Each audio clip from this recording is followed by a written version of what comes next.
Time and Place by GingerBaggins, Chapter 9, By Any Other Name. Hermione was supposed to be planning her next visit to the past. She'd assigned her entire day to it, rearranged important meetings for it, and warded the door for memos for it, and yet she'd abandoned it as soon as Malfoy had left for his appointment with his mind healer in favor of reading Theo's thesis. She told herself she'd just take a short break, maybe skim it for now and set more time aside to absorb it later. But who had she been kidding? She'd since read it twice, going so far as to take notes on her second read-through. She'd not even stopped to check the clock in the hallway. She could have been there for days and not noticed. Theo was remarkable. The medical potential of his theories was far beyond impressive. She wanted to flew to him as soon as possible to find out how far he'd gotten in his research since publishing this. She'd never seen him at St. Mungo's, and she frequented the place often enough, usually for Ron or Harry. She'd like to think she would have noticed him. She decided he was likely working in the more experimental departments below the wards where the real progress is made. She knew very little of healing, though more than the average witch or wizard. She'd survived the war after all. Everything she knew had been out of necessity or learned by making mistakes. She'd become adept at healing scars after leaving Ron with so many after his splinching, and she'd mastered the art of minor fracture repairs and temporary battlefield medical intervention. But that was about as far as her knowledge stretched. Theo, however, had a passion for it. When Malfoy arrived back from his appointment, she realized she'd been poring over the thesis for at least 2 hours. He stopped in front of her desk and quirked his brow in the way only he seemed to be able to. "Who reminded you to go to lunch before I worked here?" he asked. She waved him off swiftly. "I'm taking a late lunch at Harry's in half an hour. Apparently Ron has news. This is very good. Have you read it?" "I have," he replied in a tight voice. "Of course, you helped with the research," she said, rubbing at her eyes. "It is a fascinating theory. I would like to know more about his progress." "Progress?" he asked, brows knitted together. "Yes," she huffed, finally looking up from the paper. "I know that Mungo's is particularly slow at pushing new research, but he's laid out a solid foundation for—" "He doesn't work at St. Mungo's," Malfoy cut in. He seemed to be making a point not to catch her eye. She frowned. "A private lab? I suppose that makes sense. Likely allows more freedom for practical experimentation. Not a private lab either." He sighed, and she was truly confused now. "He's not working on it anywhere." "He didn't submit it?" She was shocked. Research departments would be biting off his hand if they read what she was reading. Why hide it? "Oh, he did." Malfoy's voice was weighed down with more anger than she'd been expecting. He'd been rejected every time. She gaped at him. "But his thesis is—" "They don't look much further than his name, Granger. The only people in the world who have read the thesis are in this room." "Why?" she asked incredulously. His right hand instinctively went to cover his left forearm, and she felt the blood drain from her face.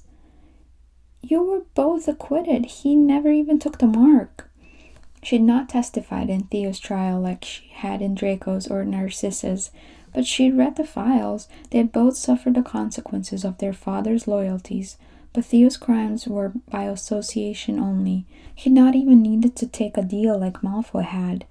He'd been found innocent on all accounts. It made no sense that it should affect his prospects now, especially when they were rife with such potential. But the sad smile on Malfoy's face told her that her sentiment was not shared by many others. "That doesn't matter," he said softly. "It's a small world, and his father hurt a lot of people in it." "His father, not him," she argued, and she realized she was no longer referring only to Theo. "Tell that to the medical board."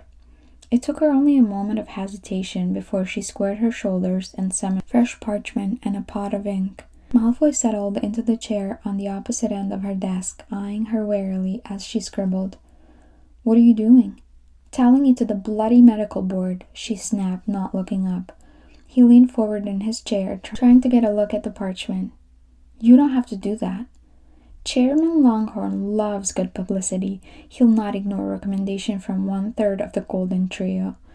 Her lip curled into a grimace. Do you think Theo would mind if I sent this copy in? Mind? He'd be insufferably happy about it, he said, and she watched as his face morphed into something guilty. He asked me to talk to you about this before, but I said no. She put down her quill. Why would you say no? Because until recently I thought I was the last person on earth you'd do a favor for, he admitted, cheeks turning pink. It all seems rather silly now. She hummed, pursing her lips as she considered his words. It did seem rather silly indeed. Don't let your misplaced guilt hold back your friends, Malfoy. It's Theo I'm helping, not you, she said, grabbing her quill again and continuing her scrawl. She finished the line and then paused. She could still feel his eyes on her. Thank you, he said. And just so you know, you aren't the last person on earth I'd do a favor for. He smirked. Pity the poor soul who is. I'll tell Cormac you said so. His smirk pulled into a full grin then, and something heavy in Hermione's chest turned over. Please. She sent off her letter as soon as it was written, opting not to say a word about it to Theo until she had a reply. There was no point getting his hopes up for nothing, especially not after he'd already experienced so many unjust rejections. She had given up all hope of making any actual progress with her planning by the time Harry's knock sounded at the door. She yelled for 5 extra minutes and got his impatient groan in reply. Malfoy was organizing vials in his office, and she suddenly felt a pang of guilt for not asking how his appointment went. Not that it was any of her business, but it was friendly to ask, was it not? She spoke at great length about her own sessions with Harry and Ron, as they did with her in return, though Malfoy had always been more reserved than the 3 of them when it came to his true feelings. She poked her head into his office and she really tried not to notice how good he looked standing over his desk, reading vials in his well-fitted shirt and glasses. Join me for lunch? Boss's orders. I just got back, he replied, not bothering to look up from the vials. I don't have time to gossip with that double act. Tell it to the boss. His eyes flickered towards her then, molten silver and something darker that made her want to step closer and further away all at once. I think I just did. She sighed, opting for a different approach. Join me, please. He stared at her for a minute, while they both ignored Harry's second knock on the door, as well as his grumble about being hungry and his whine about how creepy he found that hallway of the DOM. They just looked at each other, 1,000 silent words passing between them. Why are you asking me? He seemed to say. Because I like it when you're there, she hoped to reply. 1 hour, he conceded, and I'll be working late to make up for it. Hermione had never seen Ron look so nervous. Not once throughout their many years of life-endangering adventures and near misses had he been quite this sweaty. Her mind went into overdrive as she tried to place it. It wasn't the pale panic that he'd shown when Bellatrix had singled her out for questioning. It wasn't the sticky deterioration when he'd been wearing the locket for too long. It wasn't the self-doubt jitters that he always got before a Quidditch game, nor the absolute full bloody horror he experienced whenever a spider was near. This was something else entirely, something new. Sorry to do this right now, he said, standing at the head of the table that sat herself, Harry, Ginny, and a very uncomfortable-looking Malfoy. This was the only time I could get you all together, and well, I wanted to tell you before anyone else. Malfoy is also here, I guess. Thrilled to be, Malfoy deadpanned, but Ron was too riddled with nerves to notice. Ron, you are stressing me out, Harry said, his hair looking more electric than usual, a clear sign that he'd been tugging. You are looking a bit peaky, Ginny said, watching her brother with something like amusement in her eyes. More than usual, which is really saying something. Take 5 minutes off, Gin, Ron barked, rubbing his clammy hands on the front of his trousers. Hermione leaned over and squeezed his arm. It seemed to settle him somewhat. "It's just us, Ronald. You can tell us anything." They all elected to ignore the small gagging noise that came from Malfoy, who remained staring at the ceiling and looking very much like he was about to apparate back to the Ministry, where his labelless vials were waiting. "All right," Ron said, standing tall and sucking in a deep breath. "Lauren and I are getting married in February." Silence. Not a single sound. Nobody moved. Nobody blinked. Ron stared at each of them. They all stared back. And then, "Holy shit!" Ginny breathed. Harry and Hermione were on their feet, diving forward and tackling Ron in a way that appeared almost practiced. He only remained on his feet by the good grace of their firm grips. Hermione was laughing, cheering, crying relentlessly into both of their shoulders. "Oh my God!" she gasped, shaking him harder than intended. This is amazing, Ron." "It is, isn't it?" Ron said, voice thick with emotion. "Why isn't she here?" Harry asked, peering around the room, as though Lauren may jump out from behind the sofa at any second. "She's working, and she knew I wanted to be the one to break the news to you all. Except Malfoy," he said, raising a brow at his old colleague turned reluctant pal. "Why are you here, mate?" "Ask Granger," he replied, his voice tight. Ginny sprung forward to hug her brother, slapping him hard on the shoulder afterwards to balance things out. But Hermione wasn't really watching them anymore. She was watching Malfoy. He wasn't sitting or standing. He was just sort of hovering, like he was expecting to leap into action at any moment. He wasn't smiling or laughing or even sneering. He wasn't watching Harry or Ginny grill on about the details of his proposal, nor was he watching the door like he always did when he found himself trapped at this very table with these very people. He was watching her, eyes deadlocked onto her, wearing an expression that looked eerily akin to concern. "Are you okay?" she mouthed. His eye twitched, and he nodded quickly before settling back into his chair, awed. She felt as though his puzzle had just added another 1,000 pieces to itself right under her nose. "We've got half a chocolate cake in the fridge. We should—" Ginny didn't even get to finish the offer before Ron was marching into the kitchen and wordlessly summoning a slice for each of them, the largest reserved for himself, of course. The congratulations continued for several minutes, and Ron finally turned back into his usual settled shade of pink. He gushed about his own romantic exploits, how he'd asked her father for his permission over some Muggle craft ale, and how he'd taken her to the spot where they first met, outside a Quidditch supplies shop, and pretending to be tying his shoe, how she'd understood what he was doing immediately because Ron never ever tied his laces without the help of magic, an admission that earned a rather large snort from Malfoy. Hermione listened with a growing sense of warmth. One of her oldest friends, her first love, her person in every way that mattered, was finally beaming with the happiness she'd always wished for him.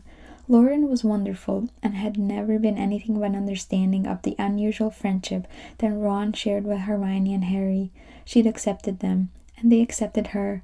Of course, this wasn't news with some nostalgic sting of sadness. Once upon a time, Hermione had expected them to be breaking this news together, but that hadn't worked. It never would have worked, and she did not regret anything about where they had ended up. She thought about the versions of them she'd watched not so long ago, seeking comfort in each other amidst chaos and suffering, and she smiled. Happiness was hard to come by, and she found it so rarely. How could she possibly feel anything but relief that Ron had managed to secure it for himself? "There's a lot of admin to get done in the next few months," he said, and then winced. "So, you know what that means." "Oh, Merlin," Hermione groaned, while Harry sucked in a sharp breath through his teeth. "Can George not go on your behalf?" "I wish." "Maybe they'll be nicer about it this time," Ginny asked, grimacing when the three of them shot her a weathered glance. "As fascinating as it is to listen to your nuptial planning, Weasley," Malfoy spoke, somewhat startling the rest of them into remembering his presence. "But do decrypt the conversation for the uninitiated?" Hermione chuckled and offered him a sly sort of smile, one he was usually more likely to don. We are not particularly welcome at Gringotts. Ah, he said. I've always wondered if that rumor was true. That we robbed it? Yeah, mate. Can't believe I've not told you that one before. It's the best one. Ron spoke through a mouthful of cake, much to Malfoy's apparent horror. I do try very hard to tune you out when you speak. Still covered in little burns from that flagrant splice, though at least it wasn't from the bloody dragon. The smug smirk on Malfoy's face fell into open shock, and Hermione had to bite her lip to stop herself from cackling. Dragon? He choked out. One of their many useless security measures, Harry sighed, shaking his head. If anything, it helped us, though. Though I can't say I'd be in a rush to ride it again. Ride it? Malfoy's grey eyes were suddenly bursting with blue, while Hermione rolled her own at the retelling. Of all the things they had done, this was always the one that got people gasping. They were torturing the poor thing, and it wasn't like there was another way out, she snapped. And you don't even like flying, Hermione, Harry laughed loudly, and Ginny's eyes crinkled at the sound of it. She nearly killed me for it, Malfoy. That's what people always get wrong when they write about us. She was always the scary one.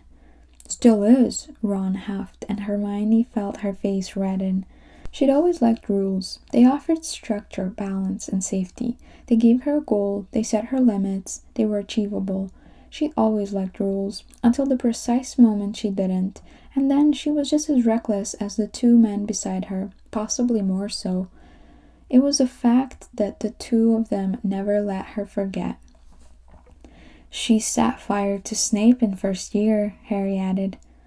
Just his robes, she chirped, got us through that gauntlet. Polyjuiced us into your horrible little pals in the second year, Ron said, gesturing limply to Malfoy. Turned herself into a cat, though. Wasn't her finest hour. It was my first try. Third year might have been the worst, Harry continued, sharing a look with Ron that they always wore when they knew they were getting under her skin. Time Turner, Buckbeak, Sirius, howling at a newly turned werewolf under a full moon. That's quite enough, she tried to cut in. She failed. Remember what she did to Skeeter? Let's not get started on the SPEW. Handing umbrage to the centaurs. You even smiled as you did it, Hermione. Knocked over those prophecies. Both of you, stop! She tried again, but it was fruitless. Took that curse like it was nothing. No, it nearly killed me, she snapped, but they both waved her away. Almost took my head off with some birds. You sort of deserved that one, mate. So I've been told, Ron grumbled, his face turning somber. And then everything else. They didn't need to say it. Long gone were the hijinks of their youth by the time the 7th year of their friendship rolled around. They'd been fighting a war on a grand scale as well as that raged on their own bubble. 3 kids on a mission nobody could know about, left to pick up the tattered pieces left behind by those that were supposed to protect them. Well, she said, stretching, after that charming rendition of all my exploits. Not even close to all, Harry mumbled. She ignored him. I think I'll do the dishes and head back to the office. She turned to face Malfoy, who was looking at her with a dazed expression. Coming? To do the dishes or go to the office? He asked, not sounding entirely like himself. Both. Sure. The others stayed behind, falling into easy conversation about all things wedding. She managed to catch the end of Ginny's complaint that he'd given Aunt Muriel an excuse to make a reappearance before she ducked into the kitchen and began filling the sink. She could feel Malfoy's tentative presence looming behind her. It made her skin prickle. Quite the impressive list of achievements you've acquired, he said. His voice had returned to its usual silk, and she hated how easily it pulled a shudder out of her. And I thought you were a little swot this whole time. I am, she answered, keeping her body facing the sink, trying not to notice how he'd step closer. They like to embellish. Why aren't you using magic? He asked, and she peered over her shoulder to see his trademark brow quirk. It's more hygienic to clean them the Muggle way. Then what did you need me in here for? To humble me, she huffed, dipped her hands into the warm water, and began to scrub the plates. After all that ego inflation out here, I run the risk of becoming as insufferable as you. A dire situation, he hummed, though you are assuming I'm not equally as impressed by you as they are. Are you? She asked, suddenly feeling nervous. It's hard not to feel in awe when standing in the presence of the youngest recipient of the Order of Merlin, he began, and that mocking tone she sought had returned. There he is, she thought. Actually, Harry is the youngest of us. Granger, you must stop correcting me, or I'll never be able to humble you. She turned from the sink to face him, soapy arms resting on her hips, and his eyes widened at her sudden moves as he took an instinctive step back. She let a slow smile creep up into the corners of her mouth as she watched him, marveling at how easy it had become to be near him. Remembering a time not that long ago in this very kitchen, washing these very dishes, when it had not been nearly as enjoyable. Hermione, she said, and she could almost see the cogs turning in his mind as he tried to unpick her meaning. You should call me Hermione if we're going to be friends. He paused, looking not too dissimilar from the time she'd slapped him. Hermione. He mulled over the word in a way that made her wonder if he'd been longing to say it. Though I do rather enjoy calling you Granger. Then only call me Hermione when it matters. His sharp features softened, and he let himself fall back against the opposing counter, watching her with shining and distinctive blue eyes. I suppose you should call me Draco, then. I suppose I should, when it matters. Of course. Well then, Hermione, he said, flashing a toothy smile that would have made her parents weep with envy. How about a little wager between friends? She rolled her eyes. This sounds like a Granger situation. Gambling matters to me. Fine, she sighed, crossing her arms, wincing as she felt the water soak through the cotton. Do tell. He pursed his lips, glancing back out into the hallway before rounding his gaze back to her. It rattled her every time. 10 galleons Lauren is pregnant. What? She pushed herself off the counter, arms dropping. She didn't fail to notice how his eyes lingered on the wet patches of her shirt. She's not pregnant, Malfoy. He said February. That's rather soon for a wedding, he countered, eyebrows shooting up. She gritted her teeth. They still have a while to go. 3 months is not a while. Well, when you know, you know. I don't doubt it, he chuckled. Still pregnant. I'm not taking this bet. It's childish, she snapped, turning back to the sink. We could always up the stakes, he offered, and she could hear the smirk. Anything you have in mind, Hermione? She turned back to face him. The endless possibilities in her mind tumbled like a fruit machine, a concept lost on the wizard before her, until it narrowed down to one beautiful area. It was magnificent. He would hate it, and she would love every second. She didn't even bother to mask the glee that she felt, which only grew as his mouth turned downwards, his eyes dulling with a genuine level of fear. You're on, Draco. That's the end of chapter 9.